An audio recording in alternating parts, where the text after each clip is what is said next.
नमस्कार। कभी सोचा है कि इतिहास सिर्फ तारीखों और घटनाओं की एक लिस्ट नहीं है।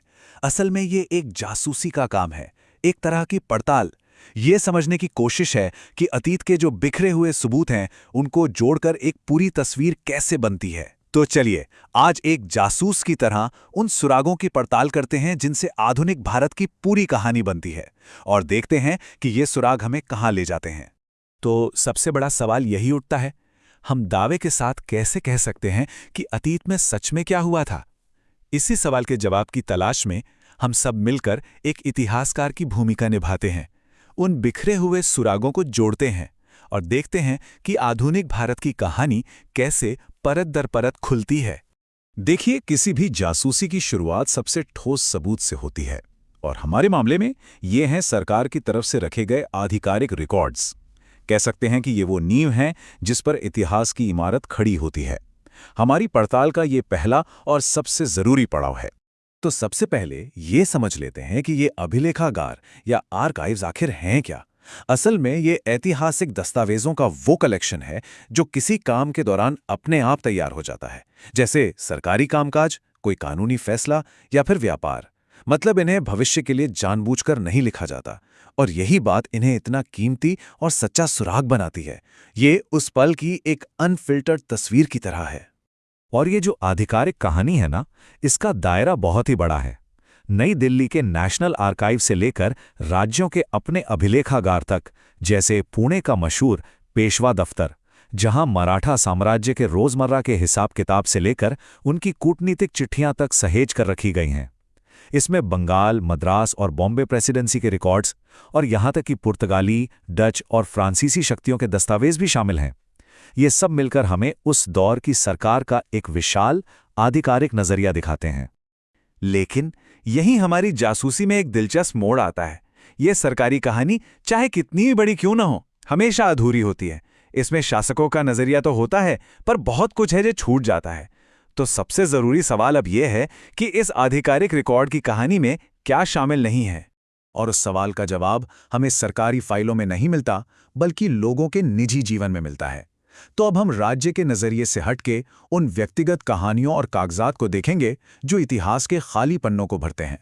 और यहां ये फर्क बिल्कुल साफ दिखता है। देखिए, एक तरफ सरकारी फाइलें हैं जो हमें नीतियों और प्रशासन के बारे में बताती हैं, वहीं दूसरी तरफ है निजी आर्काइव्स, जैसे कि नेहरू मेमोरियल म्यूजियम में रखे भारतीय राष्ट्रीय कांग्रेस के रिकॉर्ड्स।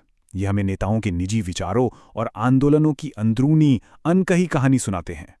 इसी के साथ भारत आने वाले विदेशी यात्रियों के अनुभव भी एक बहुत अहम सुराग हैं।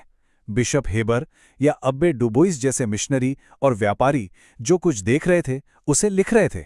उनके लिखे यात्रा वृत्तांतों में सड़कों, बाजारों और आम लोगों के जीवन की ऐसी जीती जागती झलकियां मिलती हैं जो किसी सरकारी फाइल में कभी दर्ज ही नहीं हो सकती।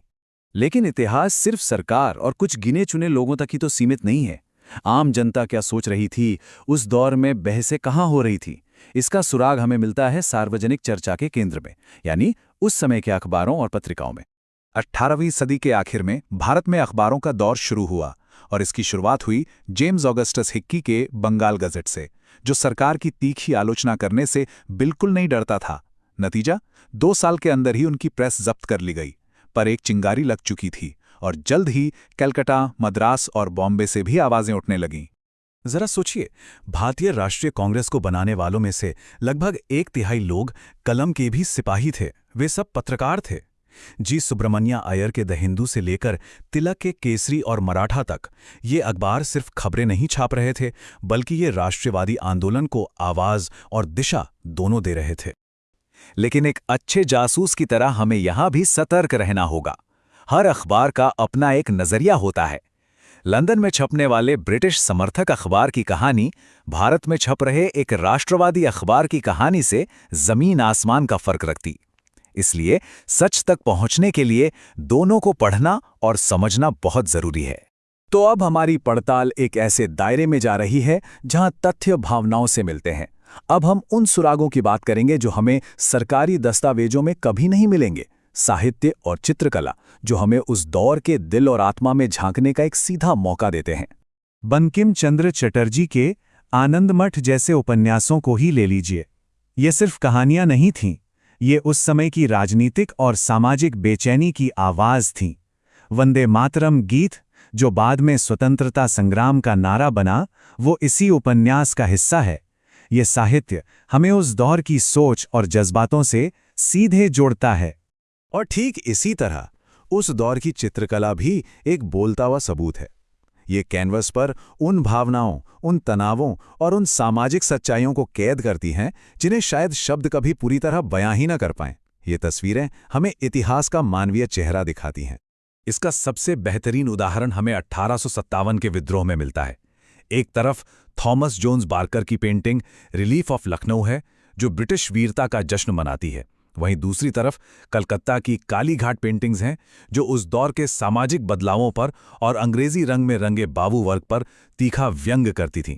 सोचिए, एक ही घटना पर दो बिल्कुल अलग कलात्मक गवाहियां। तो अब हमारे पास सारे सुराग मेज पर हैं। सरकारी फाइलें, निजी खत, अखबार, उपन्यास और पेंटिंग्स। हर सुराग कहानी का एक अलग हिस्सा बताता है। लेकिन असली काम तो अब शुरू होता है। इन बिखरे हुए टुकड़ों को जोड़कर अतीत की एक विश्वसनीय तस्वीर कैसे बनाई जाए? एक इतिहासकार की जांच पड़ताल कुछ इस तरह चलती है। सबसे पहले आधिकारिक रिकॉर्ड से घटनाओं का ढांचा बनता है, फिर निजी खातों से मानवीय पहलू सामने आता है। अखबार बताते हैं कि हवा किस तरफ बह रही थी, और कला उस हवा में घुले जज्बातों को पकड़ती है। और फिर आता है सबसे जरूरी और सबसे मुश्किल कदम, इन सभी स्रोतों को एक दूसरे से मिलाना, उनके विरोधाभासों को समझना, और तब जाकर एक विश्वसनीय कहानी बनाना। और ये हमें हमारी पड़ताल के आखिरी पड़ाव पर ले आता है, जब हर सुराग कहानी का एक अलग और कभी-कभी तो बिल्कुल उल्टा टुकड़ा बताता हो। तो क्या अतीत के बारे में कोई एक अंतिम सच जैसी चीज हो सकती है, या इतिहास हमेशा व्याख्या का, समझने और समझाने का एक ना खत्म होने वाला सफर है?